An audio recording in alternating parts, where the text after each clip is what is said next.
নারায় তাকবীর সামনে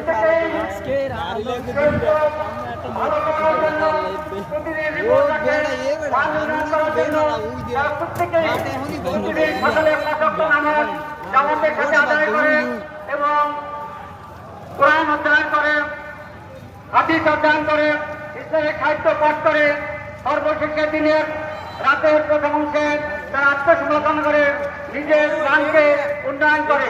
তাই আমাদের সংক্ষিপ্ত